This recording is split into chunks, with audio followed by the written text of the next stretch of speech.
Hey, Keelan, can you hear me okay? I can hear you. Who did I hear? Gene? Yeah, Okay, can the room hear us? I can't hear the room. they haven't tested it yet.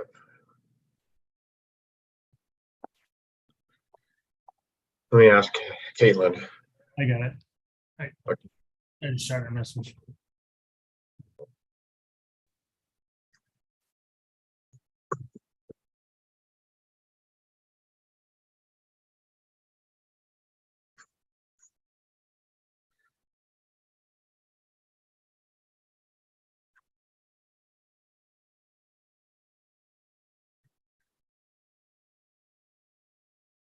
There goes Troy. He's going to turn it on.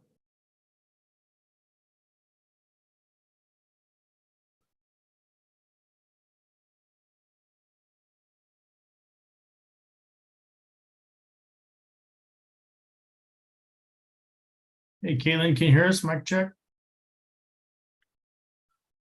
Hello, hello. Can't hear you. Mic check, mic check.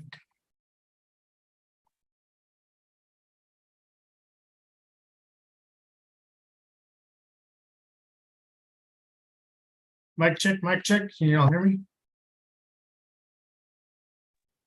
Sorry. You're right. I have to unmute this one here. Hold on one second. I can hear you guys now. Can you hear us? Hold on. There you go. We can hear you. Okay, great. Are we all running? Are we on go? My clock says 5:59, so We can hold. I don't know if we totally wanted fine. to start 1 minute, we should wait till 6 o'clock, I think. That president over there, she's very specific. Hey, Council President, if you want to take the helm, go ahead. I'll do it. Thanks. For the meeting. All right. It is 6 o'clock. We are here at the Mill on October 3rd with a council workshop. We also have access via Zoom. Thank you all for attending tonight. We're going to go ahead and call this meeting to order. The first item we have is a discussion item around our solicitor license code update. And Jill Needham is going to provide us with some information. Go ahead, Jill. Thank you, Council. Can you hear me okay? Yes. Perfect. I have a brief presentation. Here.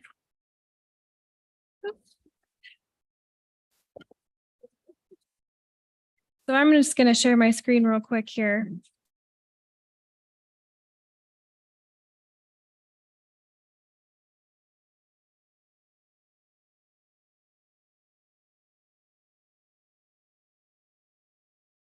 Okay. So today I am introducing a code amendment to the solicitor regulations of Title IV in the municipal code. Attachment 1 in your packet is going to be that new draft. The main goal of this project was really to add language to our code that would allow the city to conduct nationwide background checks through Washington State Patrol for the purpose of solicitor license reviews. This would allow the PD to adequately screen solicitors before they're able to go house to house selling goods or services. A secondary goal is to modernize and simplify the code, as well as streamlining the application process. There are some forms that could really use an update, and that project will run alongside the code amendment update process. Lastly, it is our goal to publish a list of company names with approved solicitors so that residents can easily verify if the solicitors in their neighborhood are licensed or not. Okay, so what is a solicitor license? A solicitor license is required for all solicitors, peddlers, and canvassers that go from place to place or house to house in the city. A solicitor might be selling, for example, home repair services or arborist services, while a peddler, they might be selling things like books or magazines, things of that nature.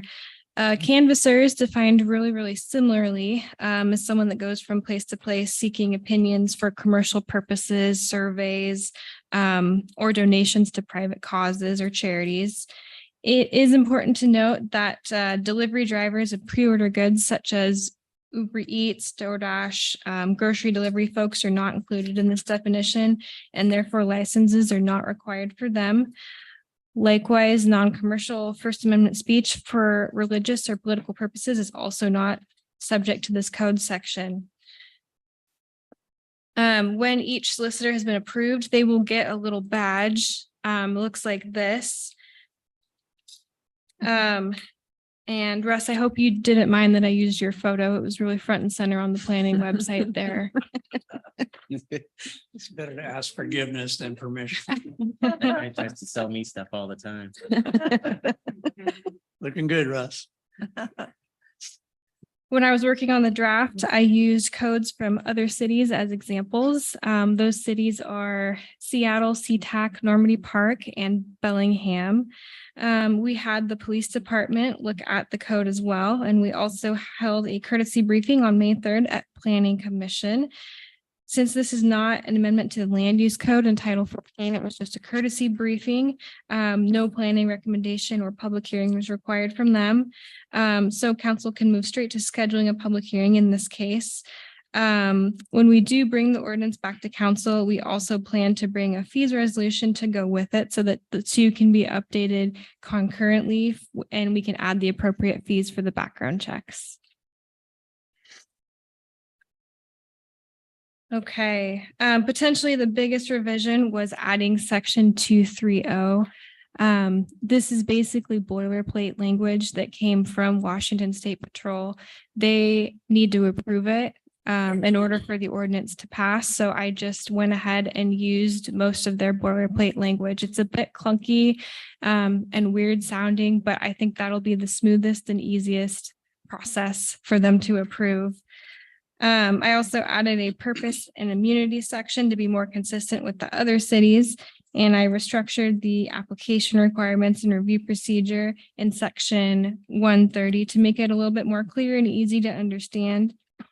And finally, I revised the definition of solicitor/peddler to differentiate these activities from those of a delivery driver delivering pre-ordered goods. So before we go to questions, Russ, is there anything that you wanted to add? No, that was a great, thorough presentation. Thank you.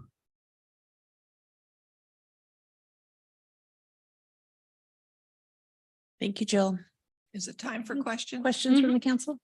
Yes, I do have a question. So I'm grateful that my husband's a lawyer. Thank you very much. Because when I get these kinds of questions, I turn to him first. And he said, no, go ahead and ask it. What the heck? And thank you very much, Caitlin, for guiding me on this. So when I read about the word canvassing, I take that very personally because that's what I do. I doorbell all the time for a million different reasons. And so I am hoping we aren't including doorbelling for campaigns or anything like that. We are not. Is that correct? That's correct. Okay. Yep. Phew. Okay. I'm off the hook. Thank you very much. I just wanted to make sure we had that out in public. Thank you. I had a question. I didn't see it in here. Maybe I just missed it. What is the fee for it? So the fees resolution is going to be updated a little bit later, but the fee is going to be based on the background check. Okay. So just to clarify, so it would like cover the cost to the city for running that. Okay. Mhm. A background check is what, $100, $50? I think the police department cited me two numbers. It's going to range from 30 or so to $70 or so dollars. And that's per person that's on the Correct. solicitation team. I'm assuming that people under the age of 18 aren't able to get their own solicitor license. Is that accurate? That's a really good question, and I don't know the answer to it off the top of my head. Okay. It would be, I'm just thinking about like students Sure. that are selling things to raise money for their sports teams or schools. Like I wouldn't assume that would require a solicitor's license, and also because they're not old enough to enter into a contract. I Yeah. wouldn't assume they would be able to do this, but I would love to hear more about that. I don't think we have issued solicitor licenses to them in the past. Lake Stevens football team gets me every year with that. card. Right? And I always say I'm going to use it and then it just sits there and yeah, I hear you. So you said that, well, go ahead. No, I was just gonna say, so the definition of a solicitor is somebody that goes from place to place. So the kids that are at Hagen's or Safeway selling Girl Scout cookies aren't required to get solicitor's license, right? Correct. Is that because it's private property? Is that right? Yep. So you said you're going to publish a list of the current solicitor licenses. We're going to publish that on our website. Yes. And are we going to make that like one click on the front page, or what are we going to do with that? So we haven't figured that far out yet, but we do want to make it available to residents to view. So I could suggest maybe that we do a partnership with the Chamber of Commerce on that and have them put it on their website also. I just want to confirm that list. Will that be at the organizational level or will it be at the individual level that the permits are issued? It will be for the business. So it'll be a list of businesses that we have approved. Okay, thank you. Maybe that Lake Stevens website thing or that app, that guy will pick it all up. Yeah, you probably would. Any further questions for Jill? I do. So looking at this list of prohibitive convictions, one that jumps out at me is misdemeanor felony for controlled substances. And I would love to hear thoughts on that being a basis for preventing someone from having a solicitor's license. Councilmember Ewing, what section is that? That's 4.04230 investigation and background check. Okay. Subsection D2. At the end of the paragraph, any felony or misdemeanor which involves force or threat of force, controlled substances. It doesn't say possession or possession with intent to distribute or manufacturing. It doesn't specify that. So I just, yeah, I'd like thoughts either from whoever on that, from the chief or from others on that being a prohibited conviction. Is this the section that came straight from the Washington State Patrol? Correct. So Yeah, this is wording that we just took and then inserted. essentially. We haven't done any changes or amending of that language. Okay.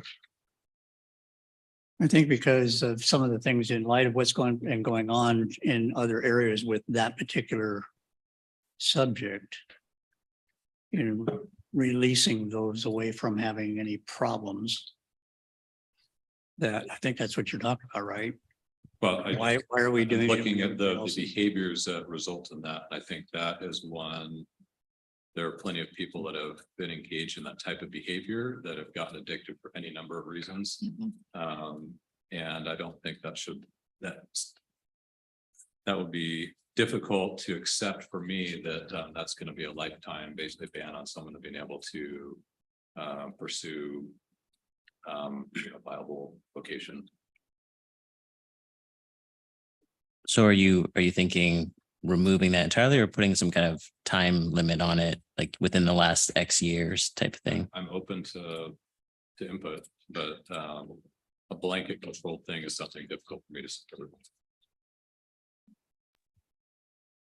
This is Russ. Let Jill and I talk to the chief and to City Attorney Rubistello to see if there is any flexibility in that language as requested by the Washington State Patrol, and we can bring that back.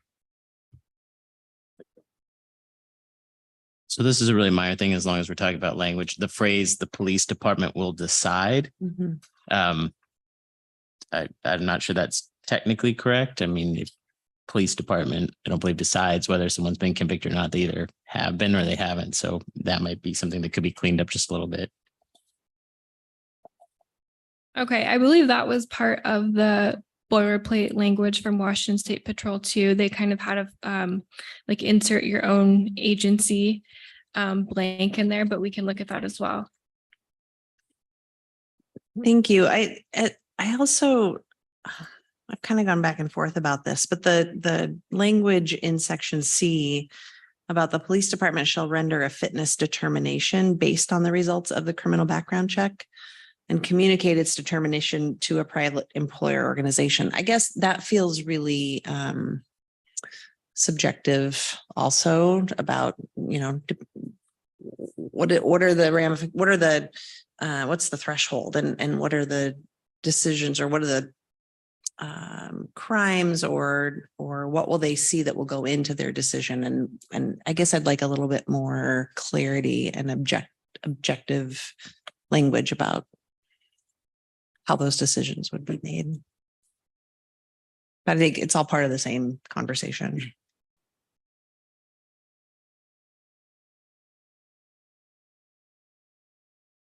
Any other comments or questions for Jill? It's a good discussion and good feedback. Thanks, Jill. We look forward to future conversation about this topic. Next discussion item is our 2024 preliminary budget presentation, and I will turn it over to Barb. I just want to call out that Barb sent the presentation out via email just before our meeting started today. Thank you, Council President. Let me get this shared here so I can see it. Okay, so we are looking at the mayor's preliminary proposed budget. We've done the mayor's recommendations at the council retreat recently, and there was a few things council wanted to discuss further. So looking at some of those. This is just a reminder that we have this meeting and then one more meeting before our public hearings begin. Our public hearings begin on October 24th. And at that meeting, we will look at property taxes and go over the preliminary budget hearing. Just including our 2024 budget priorities, those have not changed. So looking at the mayor's recommended wage and benefits, we discussed this during the executive retreat or during the council retreat. We looked at the cost of living adjustments, longevity table update, vacation cash out option, and VEBA contribution were a couple of policies that we were looking at proposing. We didn't have a lot of information on the vacation cash out option or the VEBA contribution. We had a couple of sample policies we included from the sewer district. So we have done some additional work and come up with some estimated dollar amounts. I won't go too deeply into the cost of living adjustment. As I mentioned, this is just an additional look at it. The mayor's recommendation is the 4% COLA. This is in line with past practice for our current CPIW is 4.5%. So 90% of that is 4%. This does hopefully keep us competitive with our comparable cities, although as mentioned in past years, some of those cities are doing the full CPI number. So we will have to keep a look on that if we intend to stay within that 60th percentile as others do use the full percentage. So as mentioned, the general fund estimate, we do still consider that we will continue to have about 20% of that increase will be reimbursed by the permit fund for permit related expenses. And that is actually throughout all three major funds, general fund, street, and storm.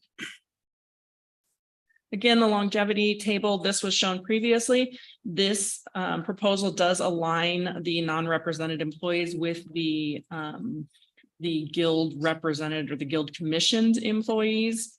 This is estimated cost of about $30,000 at the beginning of the year. Additionally, this allows payroll to utilize a simplified version of the tables. So right now we have multiple tables, and this will start to compile all of the tables towards one. I assume the other representatives will likely kind of negotiate towards this table as well. We'll leave that to HR and their negotiations. The two that I did want to go over is the vacation cash out. So the template, the policy template that was used from the sewer district, they allow a If you use at least 80 hours of vacation time, you can cash out up to 40 hours. Additionally, what we looked at is that we would want you to leave a minimum of additional 80 hours left over. So looking at all of our represented positions, we have about 45 non-represented positions. We have 45. So if everybody who was eligible took advantage of this, it would be about $50,000 for 2024. We don't anticipate that everyone would take advantage of cashing out vacation time. But those that do, it actually spreads out the liability over multiple years versus just at the end of employment. People are able to cash out their vacation at retirement or termination. So this does spread out the liability. And as we know, due to cost of living increases and step increases, those dollars, those vacation dollars actually become worth more the longer they hold on to them. So if they cash them out earlier, it actually, in the long run, costs the city less money to do that. I got a question. Is vacation go to a use it or lose it point? We do. It's 240 hours. Gotcha. At 240 hours, unless pre-approved by Jean, the city administrator, to utilize it the next year, it will cut off and lose it at 240 hours. Great. And then the other one we looked at is the HRR VIBA contribution.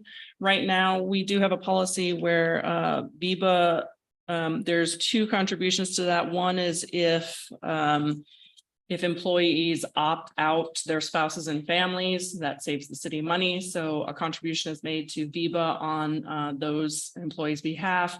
And then additionally at retirement or termination.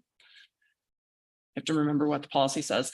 You can actually turn, it depends on what, how many years you've been in service, but you can turn a percentage of it into VIBA when you leave the city. So you're sick, this is your sick time. You can actually turn that into VIBA contribution. So the current proposal, so we looked at a couple of things. Your Director Warrington and I kind of talked about a few different ways to fund VIBA contributions. One is you could do it solely by employee contributions. Or solely by employer contributions. The one thing that we looked at is doing a percentage. We were originally talking about doing a percentage contribution. What would that look like if we did a 1% contribution on behalf of the employees for, once they retire? And we kind of determined that going with a percentage versus a flat rate benefits the higher paid employees versus the lower paid employees. So looking at that, it was recommended that we look at a flat rate. And so we put together an estimate, a flat rate, $50 per month to the employees. 2024 estimate would be about $27,000. Again, this is just looking at our non-represented. All the represented benefits do go through negotiation. So about $16,000 of that would come to the general fund. And this is something that the mayor really wanted to recommend for basically the future of your employees when looking forward to retirement, that sort of thing. Okay, so looking at the mayor's recommended staffing, he had a few new positions and then some reclassifications. In administrative department, the records management specialist. This was discussed during the council retreat. It had originally been in the proposal as a half-time, but it was recommended actually as a full-time position, just due to the amount of work this position would be doing. Additionally, in information technology department, a security analyst, and this is believed to be sufficient to start as a half-time position. As some other security measures and contracts are still in place and would not be removed. In Park and Recreation Department, a crew worker position. In Community Development, administrative assistant, and then half of this position would be reimbursed by permits. They would help with the permit department. And then in Public Works, looking at street and facilities, 2 additional seasonal workers. Some reclassifications was presented to council to create a separate division under the administrative department, which would be this municipal services division, and that would reclassify the city clerk to municipal services manager, city clerk. Under that department would be all of your city clerk functions, as well as your office assistant, any customer service type functions, which would also include your communication specialist and grant coordinator positions. And then in the future, if we do go back to a point where we can actually have a passport place to actually have this, a location that would actually fit a passport program, that would likely go under this position too. So there's that. And then a couple of reclassifications potentials. One is to go from building inspector, leaving the availability to promote to building inspector 2, and then again, opening up an availability to promote from an associate planner to planner as available. During the retreat, council asked about a couple of additional positions. One is the safety and training coordinator, and the other was the park ranger. Asked for additional information. So Director Warrington has put together the information for the safety and training coordinator position, and I will let her discuss that. Good evening. See the slide, can't see from that far away. It's okay. Great. Yeah. So for the council retreat, I think it was Councilmember Peter Shagan asked for some more information on what the safety and training coordinator position would look like for funding. So Director Halverson and I got together and we looked at the duties and tasks of the position and how we'd like to formulate that, and looked at the percentage of total time it would take by duty and task. And then we looked at weighing that against the safety needs and training needs for public works over other staff. And we came up with a formula with an hour breakdown that basically came up with, it would be funded 27% by streets, 27% by storm, and 46% would be general fund. So that's a little bit how we came up with the new spread to show the funding breakdown update. And then we also took a look at the NWFF safety contract, and we partnered with the risk manager to determine how we could reduce the cost of that contract. And right now, NWFF provides quarterly week-long training sessions for our public works staff. So this position would actually take place of those services, except one time a year. And that one time a year, NWFF would come in, or a similar specialized company that would come do specialized training that require more certifications, like maybe confined space entry, for example, where the trainer really needs to be very sufficient and understand and knowledgeable about that topic. And so the cost reduction would be $10,000 per fund, because currently that contract is split 33% between parks, streets, and storm staff. So the bottom total cost per fund is at the bottom, and that would be the total cost for the new position with salary and benefits. The other question that was posed was the benefit to the city and the liability, and what this position would do and preventing any liabilities. So training in general just reduces potential employment related liability, and it also promotes high performance of employees. So if we are making sure we are staying on top of regulatory requirements like safety requirements, then it's likely that we're not going to get any violations for LNI or OSHA, or additional costs as far as, slips, trips, and falls and LNI and workers' compensation costs if the employees are really being safe and trained properly in those areas, and it's tracked and that certifications stay up. On the employment liability side, you're looking at harassment, discrimination, potential wage and hour claims, those types of things that training and making sure we have a good training program would help reduce that liability of claims in the future. Any additional questions on that position?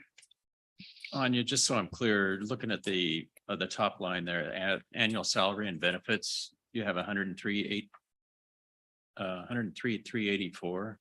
then you've allocated it over those three funds. That doesn't, those three funds don't add up to 103, 384.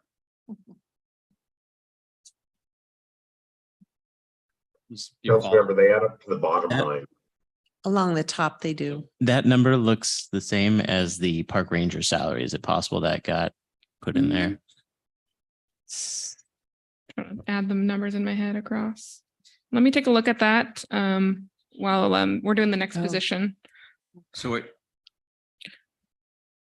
Okay, so I guess maybe looking at this a little bit further, the bottom numbers add up to that 103. That at the top though. What's that? The bottom numbers add up the top though. Right. I'm wondering if the 103, 384 is because we're looking at starting it in Q2.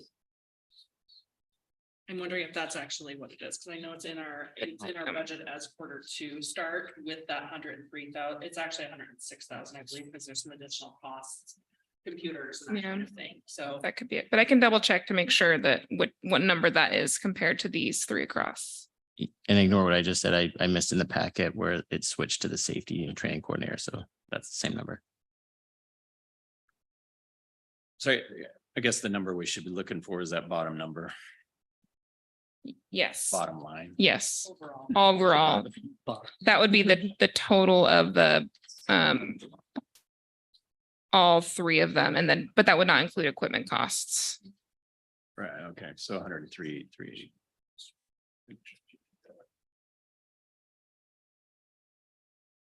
So it would theoretically be more than that because they're starting it in the second quarter, or is that a per year cost? I guess I'd say we're hiring a safety and training coordinator for 130,000.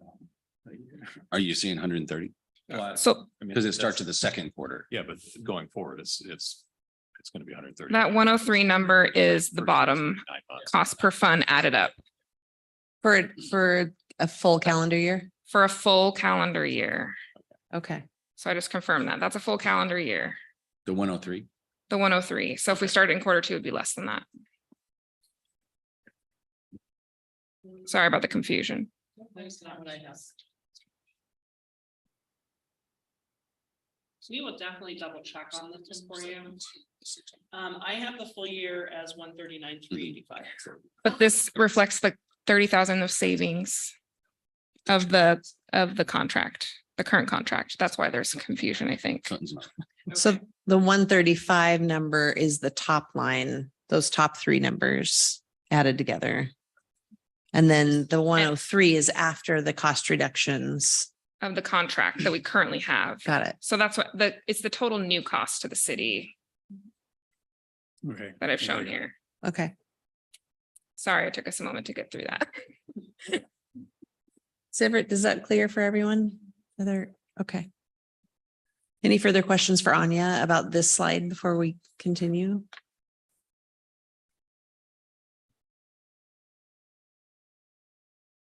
Okay. Back Fine. to. This there. Is the questioning look on his face? I just wasn't sure if you were ready to move. It's clear. Clearer. Clearer. We will clean this up before putting it into the actual budget document. Okay, and then the other one is Hold on. regarding the. Wait. Yep, So in the previous slide, you had the new positions. This was not in the new positions. Are we still thinking of having this in the new positions? so this is the mayor's recommended staffing versus what council asked about additionally. Okay, got it. Okay, so as mentioned, council also asked about the park ranger position, and Director Garceau has put together some information regarding the cost of vandalism. So I will let her speak to that. Yeah. Thank you. So council, to refresh memories, when we started to discuss the park ranger position, one of the many benefits stated was that we believe it'll help reduce vandalism. And the question came, to what degree will it help save the current city staff time as well as money? So I put together a vandalism report to the best of my ability. huge disclaimer that we do not fully track vandalism costs or staff time. So please keep that in mind. The slide that you see is a summary of the 2-page report that I put together. In that 2-page report, I've included all of the justifications for how these numbers came about. We started in January through our Teams channel, trying to encourage staff to post all vandalism stuff in one channel so that I would be aware, the field supervisor would be aware, and staff would be aware together, as well as know if it was taken care of immediately or we had to come back to it. Those numbers were then pulled into a chart. We had 94 incidents between January and late June, and 84 incidents in the late June through September. With that, we then took figures as to how often did they probably not post versus what was actually posted, and came up with an approximate 500 individual instances. Within the report, I also mentioned the top 10 instances that stuck out in our head, what they were, and the estimated time. The top 10 instances from January took a total of 177 hours. We then evaluated the type of vandalism that we see in parks and how much time it usually takes us to clean it. Today alone, we had 3 different graffiti tags to clean. Each of those took 3 minutes. So those are what we call small tags. So we have a chart just to help you understand the different timeframes and different types of graffiti can take. With that, we came up with about 300 hours worth of vandalism hours that were spent fixing them, repairing them, covering up tags for this last year so far. With that, we also looked at the actual expenses. Finance was a huge supporter in helping us build out many expense codes through this last year. A vandalism code was one of them. Now that vandalism code is only for items that we purchase internally in order to fix them. It doesn't include all contracts also. In going through the books, we calculated just about $10,500 that could be specifically identified as vandalism. As we started talking internally about how many times are we identifying every repair on our invoices, how these properly got coded, we came up that it could be 2 to 3 times higher than that amount if we were to track every single instance. So we're thinking about $20,000 to $30,000 worth of expenses. With that, we kind of sat together as a team, again, me and my field supervisor, and talked about a park ranger position and what is the likelihood of reducing vandalism. Not all vandalism can be reduced with park rangers, just like they can't with police. But the behavioral things are the things that we think can easily change. The small graffiti, the senseless throwing of Slurpees and popcorn continually every day, lots of litter through the park as we'd be able to walk through with a trash bag and encourage people to pick it up, those sort of things. So it won't have a direct dollar for dollar impact on vandalism, but it would also help promote positive behaviors in parks, create positive public image. Families would feel safer and happier in our parks. Just creating that attractive, enjoyable park is something that we've talked a lot about over the summer as we saw the vandalism instances happen. So that is my report. And if you have questions, I'm happy to answer them. Is there anything dangerous about doing that cleanup work? And I know this sounds like an odd question, but it's Mary, so you know, but is it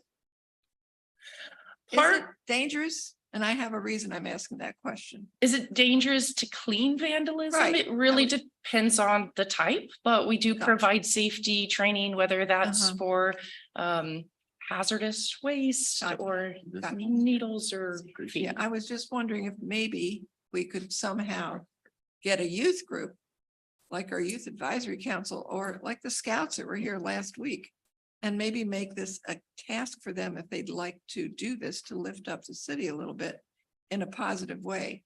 I just don't, that's just a thought. Yeah, that's all I have to say. And we've been working on our volunteer system, things like painting or planting new vegetation are great fits. Good. Okay, that was just my thought. So Sarah, the expenses you talked about, the 10,488.33, that is expenses in just equipage, parts, paint, that kind of stuff, or is that including staff hours? That is not staff hours. I did go through and pull out contracts. So I had mentioned previously repairing a fence at Davies. That one was contracted out. So I did add that into here as well as purchases, but it is no staff time. So so the question I would have is if we're going to get better at tracking this, are we also going to track staff hours and put numbers to that? In other words, dollars?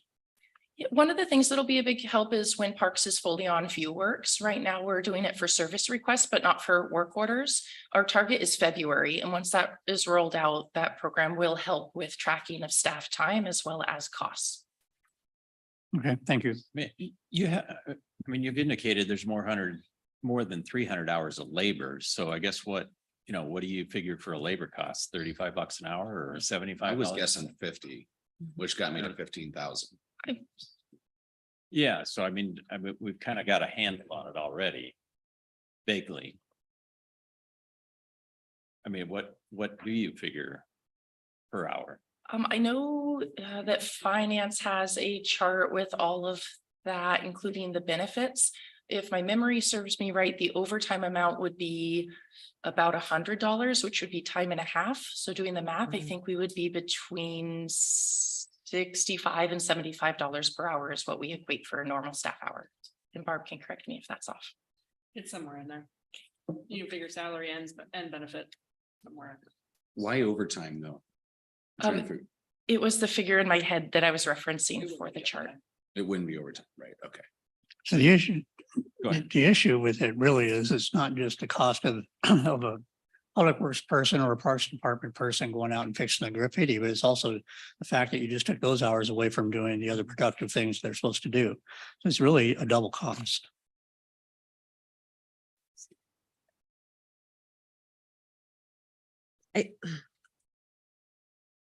Does the city ever do, and this may, I don't know. What if I could wave a magic wand, what I would want is like a pilot project, is a way to put a person in this position for a year and sort of compare apples to apples and see, did having this position filled reduce costs, reduce staff time, allow staff to do the work that they're supposed to do. And I realize, we don't have a crystal ball. We have to make our best decision based on what we know today, but I wish there was a way to get a better sense of what we could expect by having this position in place. Anyway, it's not a question. It's just my own rambling The comment. way to handle that would be through the budget process. And if we don't feel it's working next year. We wouldn't then you continue to wouldn't fund the it. position. Yeah, So, that makes I mean, sense. That's kind of an easy way Yeah. to do it. It would be hard to fill it if you come up to the. If it was a temporary position or maybe 1 year. yeah, no, I get Hard to that. fill. That makes sense. The other thing, obviously, we're just starting the parks department, so they're catching up with these kinds of things as quickly as they can. So we don't have a baseline yet. Right. Which is what she's saying she's getting, and that's great. The only points we're bringing up is, trying to understand it better. And so I think that would be negative to the position too right now. 'Cause Sure. we don't know. There's no way in a year we're gonna actually have that baseline Right. done and stuff. No, The that all park makes ranger sense. carry a gun. No, we're not going for fully commissioned. We're going for partial. So they would be using more verbal tactics for convincing, explaining, and then when emergencies arise, call 911. I'm assuming they would have training and de-escalation and how to assess a crisis and when to get involved and when to call 911, that sort of thing. It's almost like if you ever taken the light rail, they have ambassadors Yeah. on the light rail. So maybe if you talked about a pilot program, maybe having like a parks ambassador program. Something like that is what I would suggest if that's what we were thinking. If we didn't want a fully commissioned ranger, but we wanted to see what it does. What came to mind for me was, I want to see the parks do great things and not have graffiti and so forth, but there's some groups out there that maybe would be willing to be ambassadors and we could pay some kind of fund to it or something as a pilot program, like you've mentioned. So I just want to double check something I heard, our working estimate for the vandalism cost. So on the high end, you had 30,000. Is that correct? Yes, we believe on the high end 30,000 of hard expenses. Okay, and then so if we roughly double that, I don't know if that's a fair working assumption, so call it 60,000. I'm gonna get out over my skis here and try and do some math, but if and this is also up, this is for 8 months of expenses, correct? This was up to September, so through August. Approximately 9 months. So it Yes, we includes believe September. It would include up till the date of this report, which was September 28th. So it would be $30,000 in hard expenses and then about a total of 300 hours of labor. Although again, we don't believe we'll be able to reduce all of that, but a portion of it. I did look at the billable rates for 2023 and for just crew workers, not including supervisors or any of the others, it's about $55 an hour. So on a calculator, that's $16,500. But the issue with that is that, okay, that's great as a base, but you also do have to include supervisory time, et cetera, because, you know, just the basis of activity-based costing, you need to do that. So, I mean, there's also equipage, vehicle costs and everything else rolled into that. I'm not purporting that we go into that great of a detail, although it would certainly give us the true cost. I believe the vehicle is estimated at a lease cost of $9,600 per year, I think is what it's. It is actually included in the request. The next slide shows Park Ranger would need to start Q1 because they would have to go through Park Ranger school unless they were able to find somebody who had actually already gone through it, and basically a lateral position. And so that 109,000 does include the $9,000 per year for the lease vehicle. Yeah, I understand that. That's great. That wasn't my point. The point is if you've got public works or parks person going out and doing graffiti, the equipage that he's using also needs to be costed out. So using a truck for the Parks Department to come out, and take care of graffiti or fix a bollard or whatever, there's a cost associated with that vehicle for that particular use. I'm not purporting that we do that. I'm just saying that there is a cost there.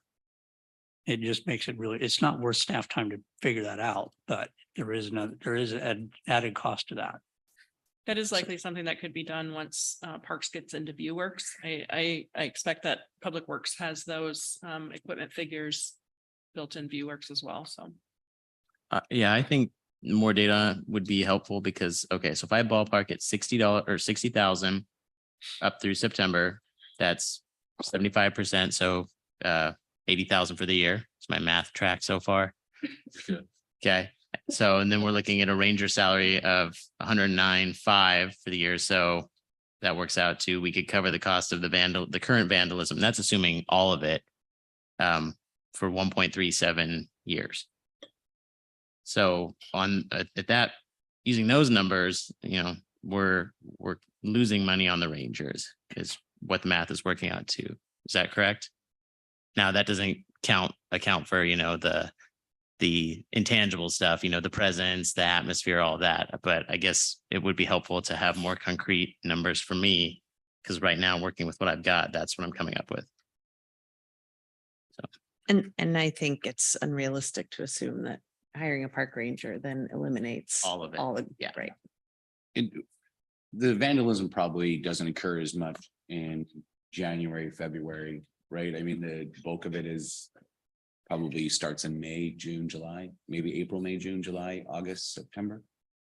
Our bell curve is certainly in the springtime. So after we're coming out of the winter season and that first sun is starting to come out up until about when school is let out.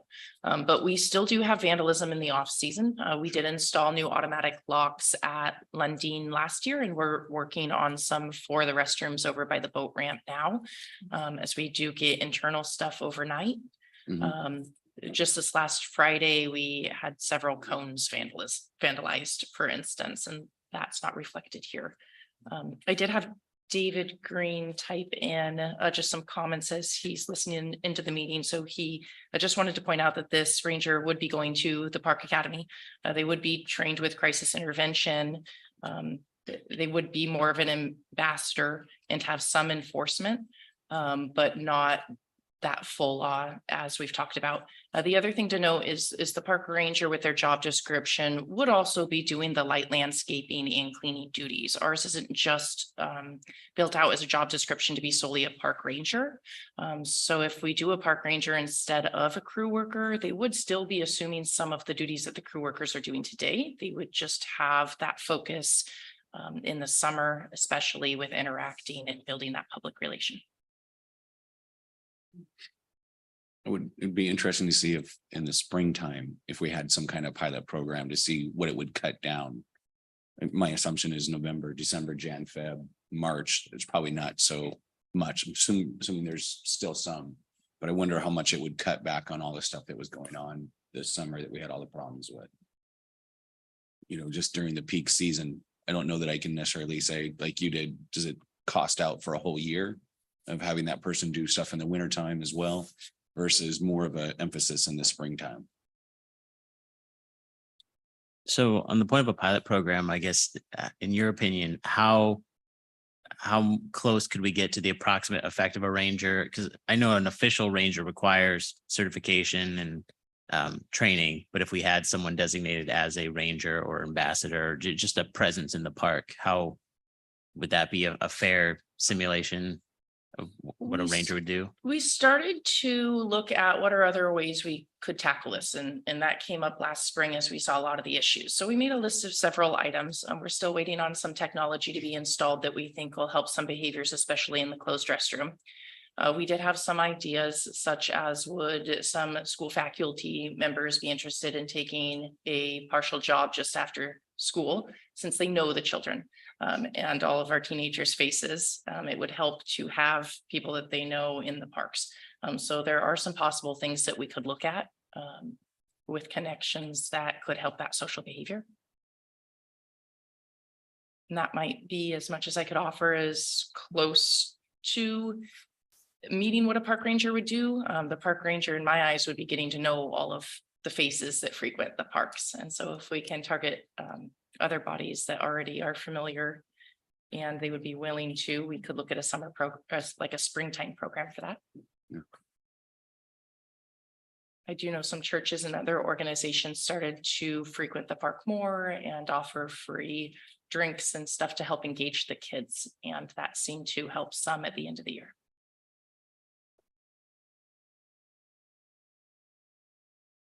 So what is the ViewWorks going to be tracking specifically? I have reservations about this discussion about saving money and things like that.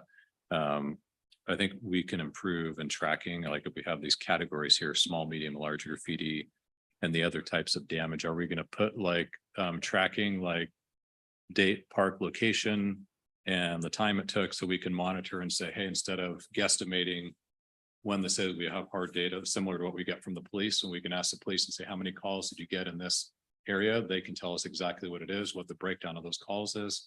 That way we can see for ourselves what that is and kind of make an independent assessment instead of kind of conjecture. The things that get reported through the police reports are items of higher value, things that we believe might be able to be followed up on, especially with park cameras or things that are larger crime. Small graffiti often doesn't get reported to them. ViewWorks does automatically track date and time the incident was put in. We have the location, we have the photo link to it, and then we're able to track time and materials within it.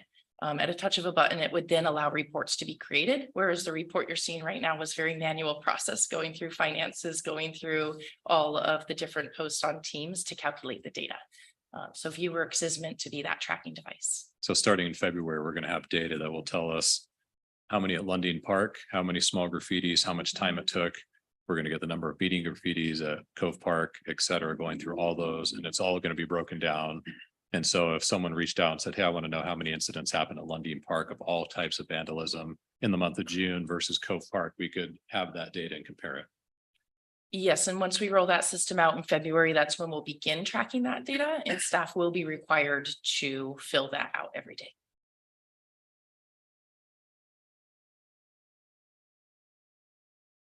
Any additional questions for Sarah specific to the park ranger position or this information? I know Barb has a few more slides just on the overall budget, but I want to make sure we have information we need about this specific topic.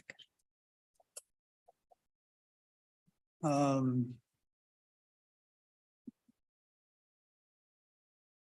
don't know how to term it. So I don't remember everything that all the stuff we talked about at the retreat about the positions that Parks was talking about. I remember the park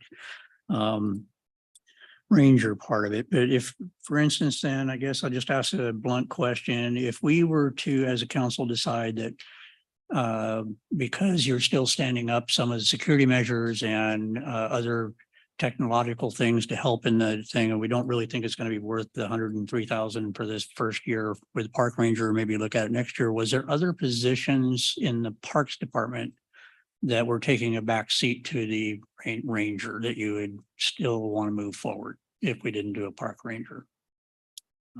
We had done a staff analysis and came up with a figure of being short 2.2 full-time employees today. With that, we proposed 1 park ranger, which was our first priority, and a crew worker 1, which would be our second priority. And then going into a 5-year plan, it was all about adding FTE as projects are completed. So for instance, this next year in 2024, we have 2 projects being completed that will require 1 additional FTE going into that 2025 budget year. And the So, park- so the if the park council position is decided in the not to budget. go, I'm sorry, go And ahead. the park position, the park crew worker, was included in the mayor's original proposed budget. But it's been, No, it's in there. it is in there. It is. It's Thank on you. Yeah, I think it's on the next slide. I just want to make sure I heard you correct, Sarah, that your department has determined the park ranger is a higher priority than the crew worker at this point. That is correct. I met with myself, the parks field supervisor, and the parks lead. And they both would rather see the park ranger over a crew worker. Okay. But we do understand that it is expensive, and through additional conversations, 1 park ranger may not be as effective as it needs to be. To make it work, we may need 2 park rangers in place. Sure. So we understand both sides of it. I think that our department will be happy with getting 1 additional FTE regardless of what it is. I know every year we'll probably have that conversation about the park ranger. But I know, as we discussed in our last council retreat, we'll probably never be able to bring on 2 park rangers at the same time. Got it. So right now the mayor's budget includes 70,500 for that crew worker. Correct. And you're saying that the priority is the park ranger, and that not having that crew worker position filled, but having the park ranger filled would be satisfactory. Okay. I'll just put my 2 cents. I can't support a position if there's not a full position description that describes what exactly their light maintenance is, what the upkeep in the yard, the landscaping and other stuff. Because I struggle adding these positions when it's not cohesive with the existing positions and what it's going to take away from the other people and how that might benefit. It'll be helpful to have like that description, so people feel comfortable supporting that. As much as we'd like to have that, knowing what that's going to take away. I mean, I'm here and I see people pick up litter. I don't know who they are, but they're city employees and they do a really good job. They're efficient, they're fast. But I don't know who they are or what their job title is, or I just see them doing good work. Come on down and I'll introduce you to them. All right. Is there any more thoughts on those 2 positions before we kind of wrap up and look at revenue? So the question really is not to answer tonight, but the question of the council then will be in the future is whether we want to add the park ranger and the safety and training coordinator to the budget. Yes. Okay. And thank you for the, And as I mentioned, we have 1 more meeting to sort of solidify what we're taking to public hearing. So that would be next week. thank you for all the information. I appreciate So it. if there's any additional information you need, please let us know so we can put that together. Just quickly, Sarah, you kind of gave us a preference list, I guess you might say, priority list between storm, public works and whatever the General. general. Is there a consensus, I guess, that a safety coordinator is important to the team? And I guess I'd like to hear from Public Works Director and I think that a safety coordinator would be beneficial. It can be really hard for myself and my park supervisor to find trainings. We have an idea of, hey, we need this training. How do we get it? So for instance, the crowd manager training, after several hours of research, a couple trial and errors, and a lot of help from our risk manager, Max, and David, we ended up creating an internal program because there wasn't one externally that was available. So something like that would be something a safety coordinator could take on. And I know that Public Works would likely have even more information. Yeah, it's a good question, Councilmember Peter Shaken. I spoke with Anya about what they would do. I was interested in finding the efficiencies and the opportunities. One of the things we're doing in Public Works is really trying to make sure that our employees are trained on equipment and safety procedures and protocols, and that we're tracking that. It's really important for the risk of the city, but also to make sure that our employees are competent when they're operating equipment. This position will help us build that program. So it really would take what is a pretty straightforward, a pretty basic training and certification program through NWFF, which has been an advancement from where we were several years ago, but it will formalize that. So when a new employee starts in Public Works, we have a training program set up. We train them on the excavator. We train them on the sweeper. We train them on the Vector truck. We train them on these big, expensive pieces of equipment. And we make sure that we have competent employees operating efficiently and safely. I actually think the position is a great idea and incredibly beneficial to the city. thank you. And I will say, not to speak for the mayor or the city administrator, but it was not that they did not believe that this was an important position, just based on resources available. It was not included in this year's budget, not meaning it would not be included in future, obviously, strategic staffing. Great, thanks. I think I just want to share sort of my 2 cents where I'm at with both of these, and maybe it would be helpful for others to sort of weigh in. Steve, thank you for already kind of talking about what your hesitations are. I think that the similarity or the thing that these two positions have in common is they feel preventative in nature. It feels in both cases that these are positions that have the potential to prevent bigger costs related to vandalism, related to people not being trained appropriately, related to potential problems in the workplace around harassment because somebody didn't get the proper training or didn't know how to report what was happening. They feel like investments to me, I guess. I think that we've done a lot of work to have, really quality staff and to have really quality parks. And I think that investing in keeping that level of quality in both our staff and our parks, to me, I think, we don't have a crystal ball, but that cost savings, the potential for cost savings over time has me feeling as though this is the right investment to make for both of these positions. So that's where I'm at.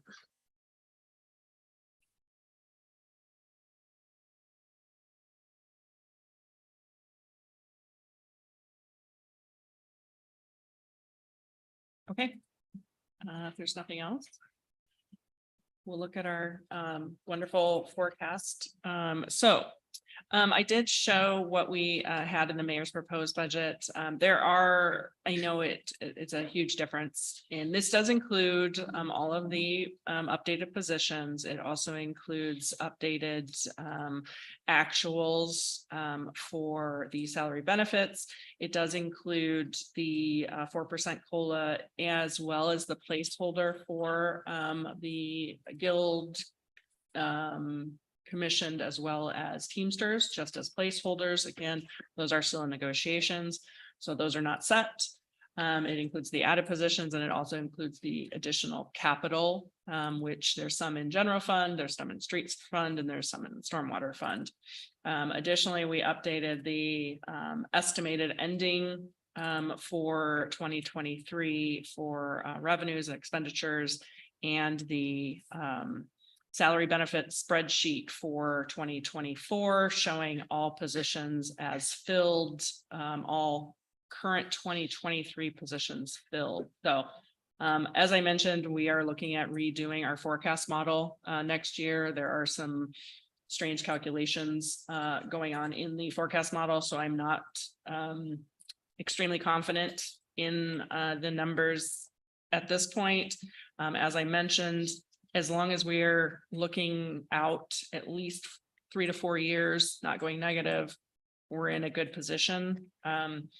As you know, we just keep moving this line out further and further every year. And so that's a good thing, whether that's because of vacant positions or additional revenues. So this does include the safety and training coordinator, as well as the park ranger, as well as all the additional positions that the mayor had already in his forecast. So that's looking at the general. Street fund. Street fund is a little more precarious. It's going into our negative a little sooner than we would like, since there's only one dedicated funding source for that, which is the motor vehicle fuel tax. We do have property tax going in this still at 28%. I did speak with Director Halverson, and we're likely to adjust a few of the street expenses prior to bringing that back to council. One of the ones we were looking at was like street striping. Right now it's in the budget as $125,000. With all the additional overlays, it should actually take care of some of that striping, so we can reduce that striping budget. Also, there was a couple of things that were included for traffic calming and overall road safety plan that were high dollar the first year and then decrease over the years. So it would likely come down to sort of a lower dollar amount versus, I think it's in there as a $250,000 that would be brought down to about $100,000 over the years. So just looking at a few of those things. So this does update the salary benefits. There are some large annual capital dollars in there, as I mentioned, including the overlay. This does still include the $400,000 overlay in the street fund. And that is on top of the $500,000 that's in the transportation benefit program. So looking at some of those, we do want to take down some of those expenses, and Director Halverson and I will look a little bit deeper at operating costs, et cetera, just to kind of see how these are being affected and if there's additional revenue sources that we can look at for the street fund specifically. Right now, as I mentioned, we have the property tax and the motor vehicle fuel tax. We also have garbage utility tax going in there, as the garbage trucks do affect the street. A couple other things we talked about are some of the franchise fees, as the Ziply fiber, some of those fibers and cables go under the ground, tears up the roads. We need to do some things with that. So we'll look at some of those. We do have a number of franchise agreements with like Comcast, and some of those they just generally go into the general fund. And so we might have to look at allocating some funding that way, or some additional funding sources at this point. Stormwater is our one fund that we did a fee study on a number of years ago. We haven't done a whole lot of the capital that we had planned to do, so that is in the coming years. As we talked about, the revenues kind of jump. There are some grants built in there that we are anticipating for some of these projects. So again, this one does include the forecasted capital as well as some forecasted grants. And I believe Stormwater will be doing a fee study in 2024, as 2024 is the last year we have of our current fee schedule. One additional thing that we talked about looking at is some untapped revenue. We've talked about the utility taxes a number of times. Stormwater, we do not have utility tax on. There is no limit RCW per the RCWs on stormwater taxes, utility taxes. We have always kind of just looked at the 6%, which is the required limit for telephone, electricity, and gas. That is what we use for our garbage and water as well, even though those don't have a limit. So at 6%, it's looking just over $300,000 if we did stormwater. This one has a limitation. We must adopt this by August in order to include it in the next year's assessment rolls, just based on how the treasurer's timing works. We've also talked about sewer. That one again doesn't have a limit either. If we looked at 6%, it would be just over $1 million looking at that 6% utility tax. A couple other things we talked about previously, business and occupation taxes. The downside of this is it's a possible deterrent to new businesses. We've talked about that over a number of years, looking at economic development and not wanting to deter businesses from coming in. Business occupational tax for the cities would, we would have to credit back against the state B&O tax. So they are not double taxed. And then we would likely need new software for this, as we don't have anything to track business and occupation tax. Technology fees, we do have technology fees. We charge technology fees on permits that go through permit tracks. We do not yet have permit or technology fees in our other systems, including Civic Rec, which is used for all of the mill and Lundin Park, all of the reservations. We don't have a technology fee on that, nor do we have one on Next Request. We did go through a pretty deep dive on the Next Request, which is where the public records requests go through, whether or not it's legal to actually charge additional fees on top of the actual records fees. And so that's another one we're not charging anything on. And we have to do a bit more research on that, on policies, and get everything in line through the online gateway in order to do that.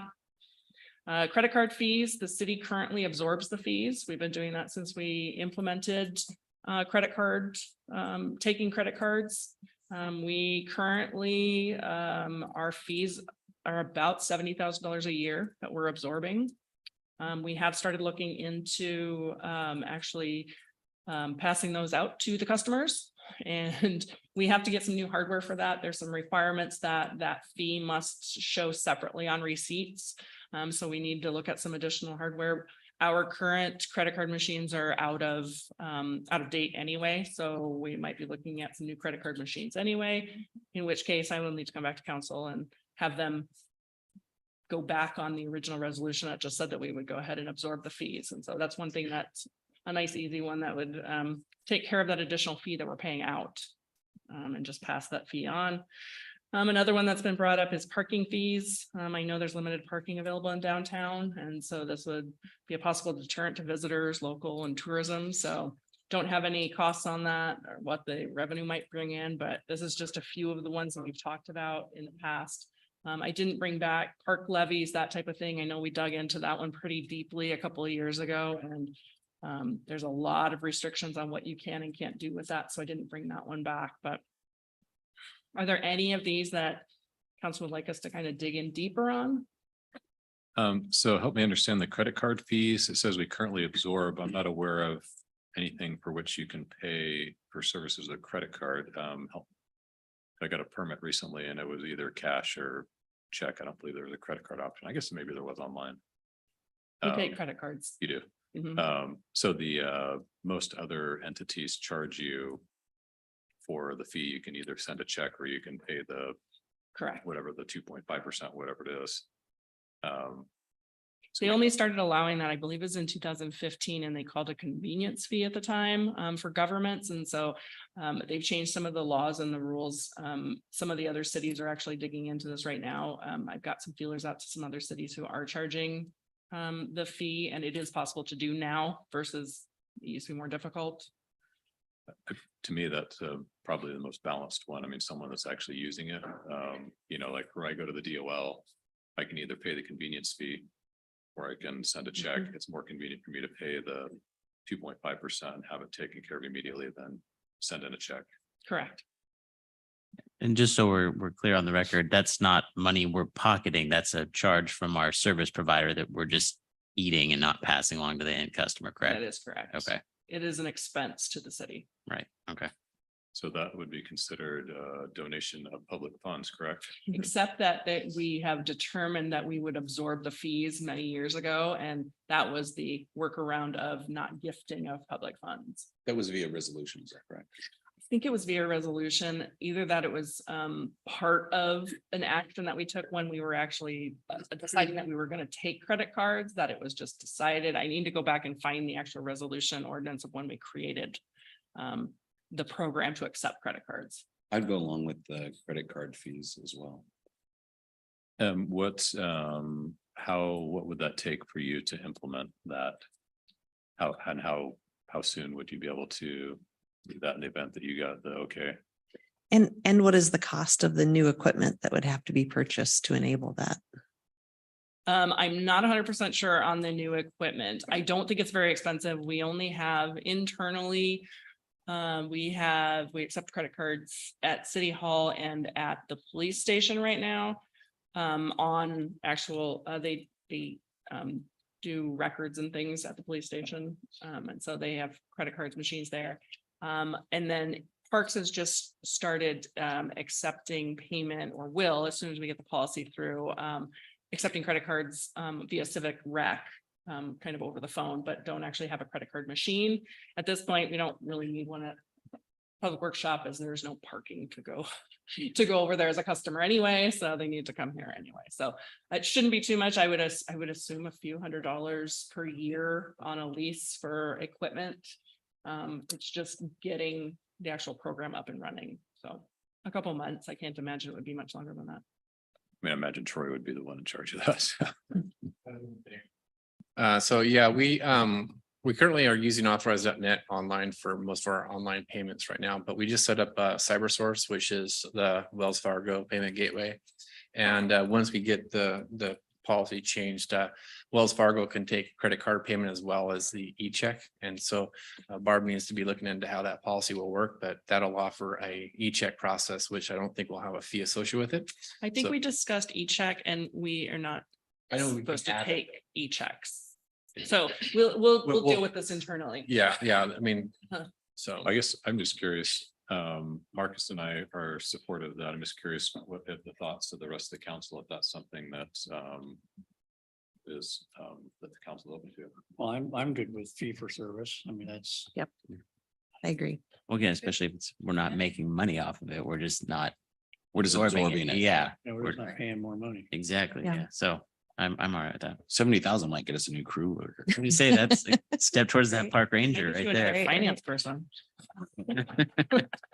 I would also be interested if the rest of the council is also interested in having the utility taxes issue be on our retreat agenda for beginning of the year. I think it's been a couple of years since we've talked through kind of the pros and the cons of whether that's something we want to pursue. And that feels like it feels like a deeper discussion than just a workshop. I would agree with you on that. Sewer, when I asked last time, I think it's like almost everybody around us has a sewer fee Mhm. and we don't. There's always that concern the sewer district could raise rates and then people in the community really feel like it's going up. Yeah. But at the same time, everyone else is charging around us and that's $1 million there. And that certainly would help with a lot of different things and needs that we have. You're saying a sewer utility tax? Yeah. Caitlin, is there a way just to make a note to look at? Okay, thanks. Appreciate it. Awesome. Barb, just one clarification on your business and occupation taxes. You have a statement there. It says credit against state B and O. So does that mean that the total B and O that someone would pay is the same, but a portion goes to the city? I believe so, yes. You I have need any to do, idea? again, I need to we don't look at B and O taxes very often. It's been a number of years, but there is on our tax filing that we do to Department of Revenue every quarter, just for all of our excise taxes, et cetera.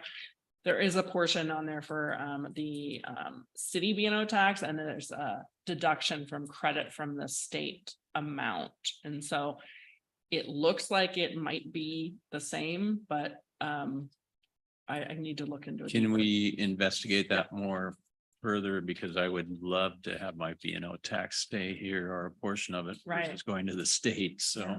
Right, and there are a number of taxes that do that, we like leasehold excise tax. If we hadn't created an ordinance to create leasehold excise tax or enact it within our own city, it would have all just gone to the state or the county. And so there's a number of them that go to the county if we don't enact them. So I'll look into that one deeper for you. Okay, great. Thank you. Yeah, I don't mind it coming to us, but I don't want to increase our B and O tax. No, exactly. Right. Yeah.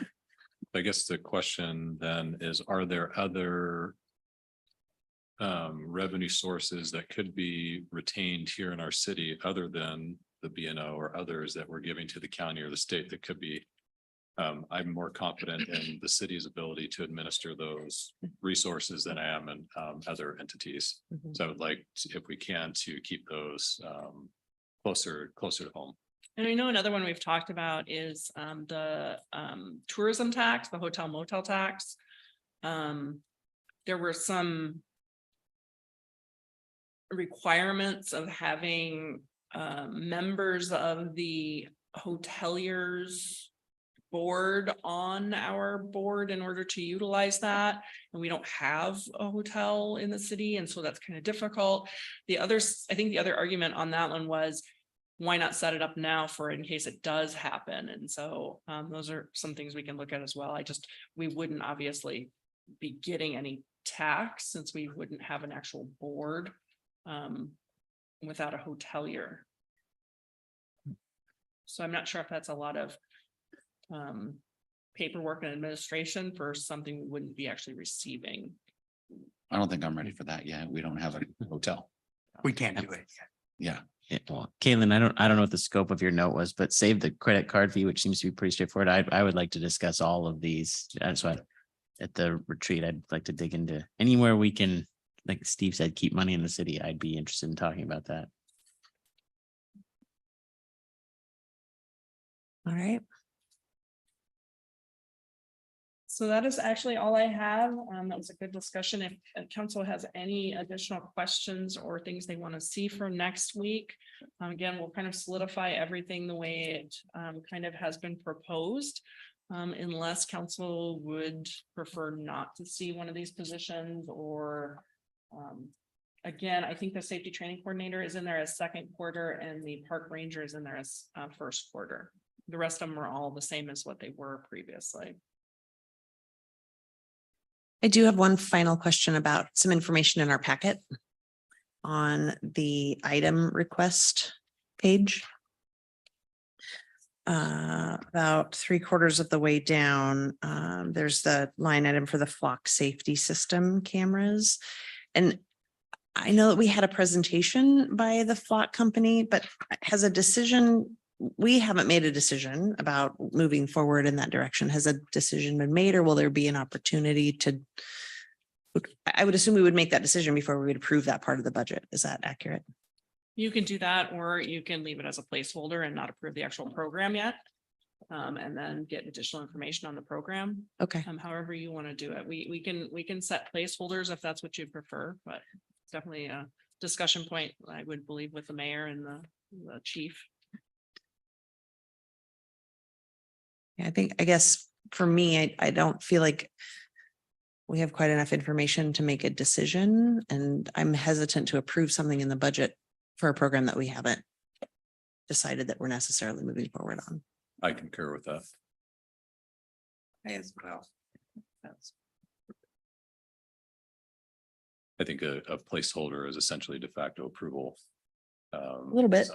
You know, like. Phantom approval. Yeah, agreed. So what additional information do you need? I just don't think that we've had time to have a conversation about whether or not it makes sense for our city to move forward with that program. Just given the flock presentation, I think we've gotten additional information since then and also had time to kind of think about it. And I think it warrants further discussion. Okay. Would it be possible if we have a copy of the proposed contract from Flock to see that at some point? I think that's a chief answer. I know he's working that issue. We'll work that for you. You know, see if we can't get that for you and then create a discussion here within the next week or two, or next couple meetings. Perfect. Or Thank even you. at the retreat. I mean, I don't know if everyone's ready to pull the trigger on the flock, but maybe that's a retreat thing in January. Yeah, I guess it depends on how much detail we're provided and whether or not we have the information we need to make that decision. I think talking about it, the retreat is great. And if that's the plan, I'm not personally comfortable with approving funds for the program prior to approving having that discussion. And If y'all want to wait till the retreat, that's fine. And then if there's a thought to go forward with it, we can always do it in a budget amendment. Yeah, sounds good. Is council more comfortable with that, pulling it from the budget for now? Is our agenda that full in November and December that we can't have a discuss? I mean, I'm with you. It's kind of, we had a presentation. I was kind of expecting somebody to come forward to say, is this a good idea or not? And I think we have room on the agenda. I think I'm more worried about just the budget timeline because public hearings are set to start in 2 weeks. It seems like we need to have decided that prior to public hearing. that was the reason I was mentioning, because we're under the gun here, but. So basically take it out of the budget discussion and put it as a separate discussion and do a budget amendment if we need to. That's how I'm leaning. Yeah, and I don't disagree with that. Okay. Okay, we can do that. Thank you, Barb. Okay, I will see you guys next week for one more discussion on this. Great. Thank you. Thank you also just to Sarah and Anya for the additional information about the positions. Very helpful. Next discussion item is the Public Works Department report, and this one goes to Aaron.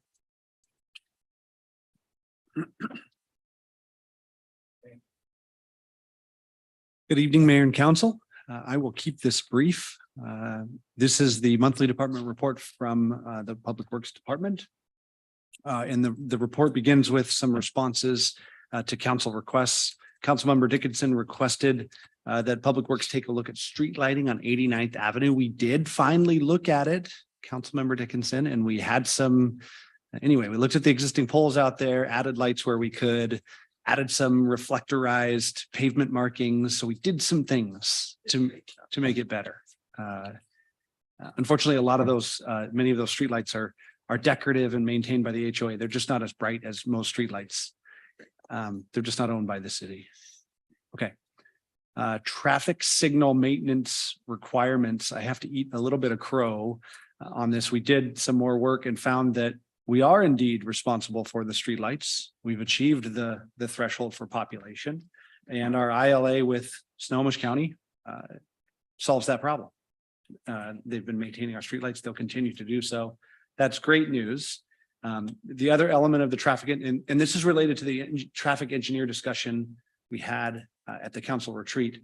The other service a traffic engineer would provide the city is to work through the open requests that we have for traffic calming measures or safety improvements on roadways. We currently have 50 open requests. And we just really got started with ViewWorks and receiving those requests. So I expect that to grow over time.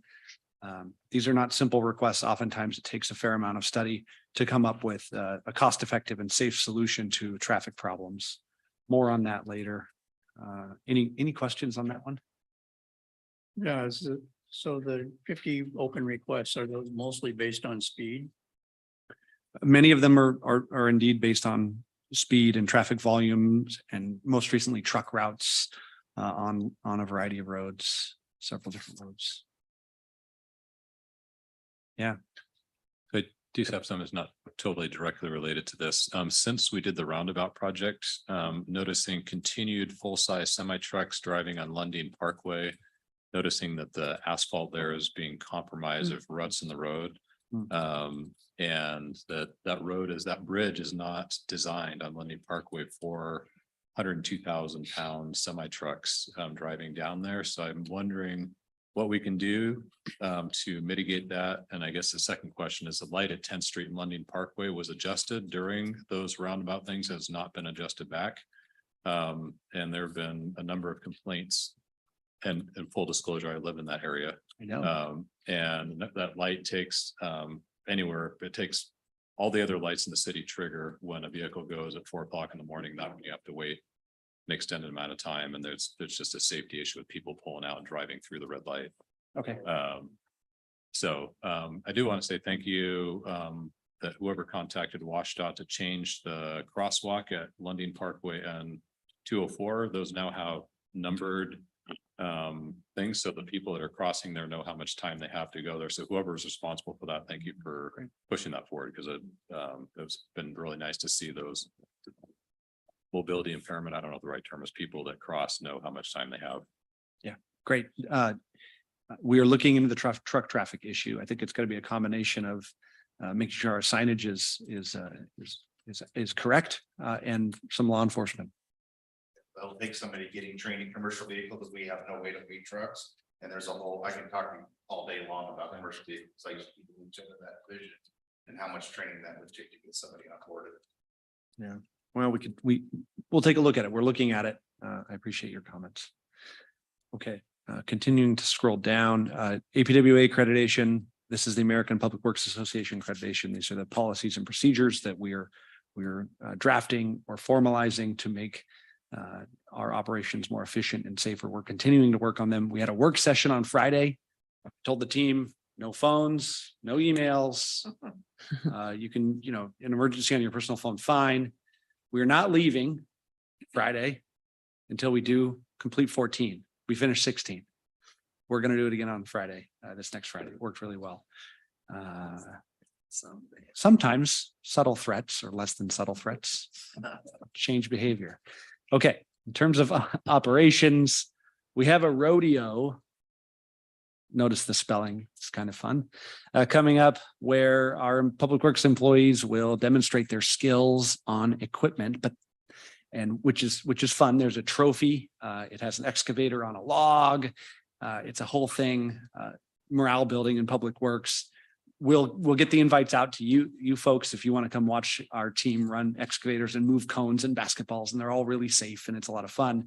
The other benefit of that is training. We can train the crew on this equipment in a fun way. So we do that every fall. We're going to do it again this year. So will the public works folks be able to fill a child's dump truck with the excavator? I've watched. That's a great idea. I've seen that, and I'd like to see how skilled our people are, because they can drop about 2 pounds into a little thing there from a large bucket. So if they're able to do that, I'd like to see that. Yeah, that's a great idea. We're looking for, yeah. We're looking for ideas. So that's a good one. I'll pass it along to the team.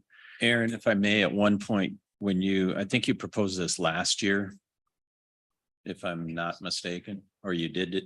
We did it last year. Yeah. Mm-hmm. Is the sewer district invited to this as well? We invited them last year. As I recall, they didn't make it. We'll go ahead and extend the invite again this year. No, I think some of them did make it, as I recall now. Okay, great. Thank you. Yeah. Okay. Continuing on down the report. ViewWorks, the ViewWorks bug has caught Public Works. ViewWorks is our asset management system. It's where Councilmember Ewing, the people you were speaking with that have some concerns about the community or the Public Works service, they can put in a service request. The challenge is we're getting too many of them now. And so I've added a graph here that shows the total open work orders trend. The data set, I know it's only 4 months, but we're on track to be, I would say, between 300 and 600 open work orders by mid-year next year. And what that means is we've received a service request. We had a supervisor review the service request, turn it into a work order. They determined that it was a city issue that needed to be addressed, turn it into a work order, and the crews aren't able to close those. I know we're constantly dealing with finite resources, so we're looking at efficiency. We're looking at how many trips are they making to the hardware store. Okay, let's reduce that. Can we get them the tools and equipment they need in the shop so they don't have to make trips? Do they have vehicles that are operational? Is the equipment being serviced? So we're doing all of those things, and I'm hoping to see this trend level out. Right now, we have a contract with a local vendor, hardware store that stocks many of our supplies. Great. That saves a lot of time. That the $65 or $55 an hour trip to go to Ace to pick up gloves, we have them now. We have tools and equipment vending machines in the shop. So you the employees can scan their card, their badge, and type in the thing they want, just like any other vending machine, and say, I want gloves. Great. It opens up, grab your gloves, move on. Those things are working. So I'll report back in future department reports and let you know how we're trending. In terms of fleet, we're doing all of the things that we've been talking about. We're surplusing old vehicles to try to open up space at the public works shop. We're dealing with some of our heavy duty equipment. We surplused a Vector truck. We're doing that soon. We are selling a generator that wouldn't work for us, and we did recently sell a sweeper truck to the city of Forks. Stormwater, there was a culvert replacement at 101st and 28th north of Norms. Culvert failed. This was a corrugated metal pipe culvert, and I think it was concrete too. And it failed, and there was a sinkhole in the road. In fact, one of our crew members, when they were investigating it, they noticed a dip in the road, and he stepped on the dip and fell through the asphalt. So it was a totally compromised roadway. Fortunately, we closed the road right away, and a week or so later, dug that culvert pipe up and replaced it. This is an example of why we need to do an inventory of our stormwater infrastructure. What is the condition of it? Where is it? When does it need to be replaced? Otherwise, we're going to find this happening more and more. And this is happening across the country. It's not unique to Lake Stevens. Surface water, good news from the Surface Water Division. It looks like the grant application for roughly $500,000 to procure property on Hartford passed through this Nahomish Conservation District. So we're going to be pursuing some property acquisitions. There was a grand opening at State Route 9 and 204. You see the beautiful signs there. The team with Russ's help did a wonderful job designing those and getting those put up. And then there's a report on capital projects. I won't go into it. But I will mention that the Grimm House has gutters, which the building's 100 years old. So, there's first time for everything. And then I'll end with there's a Gantt chart here. The thing that we'll put this in future reports, I won't even go over it again unless you have questions. But if you don't see a red high risk circle, everything is doing what it should. Everything is working the way it should. That is it. Any questions? Yeah, thank you, Aaron. I do have a question, and not to belabor the point, but during your APWA accreditation, would it be helpful to have the safety and training coordinator get that accreditation and maintain Absolutely. that accreditation? Yes. Yeah, a large proportion of the APWA accreditation process involves training and safety and things like that. And thank you. Thank you for the overview, Aaron. Any other questions? All right, thanks so much. I just passed out a draft agenda for next week's council meeting. I don't need to read through it. Everybody has it in front of them. Are there any questions before we move into executive session?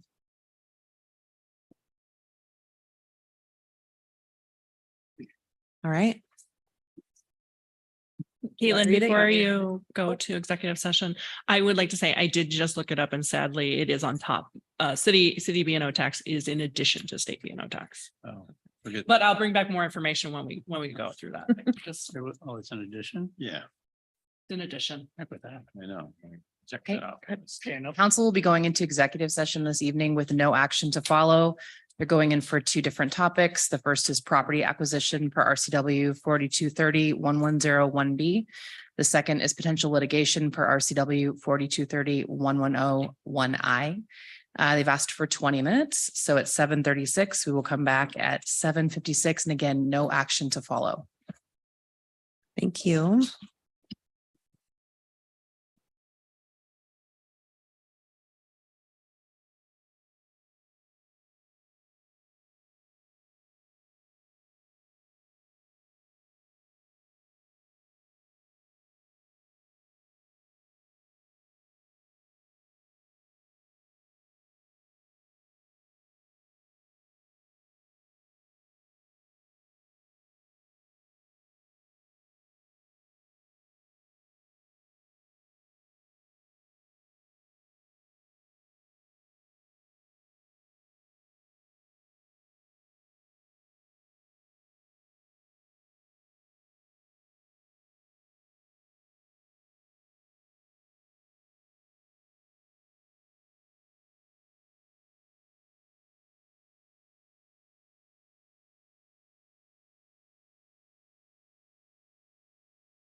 The council's going to go ahead and extend by 5 minutes, so it's 7:57 PM.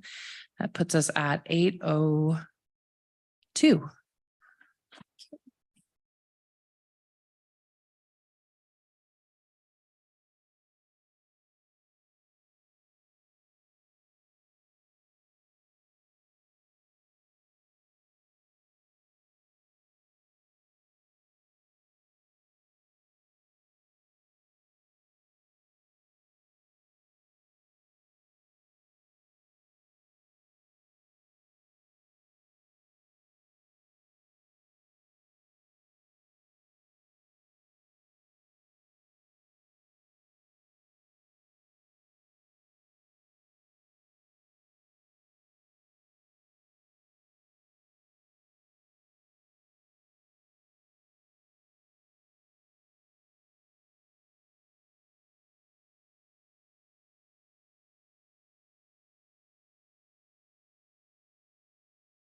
Okay, we have audio. Hey there. It's 8:02 PM and they are back from executive session again, no action to follow.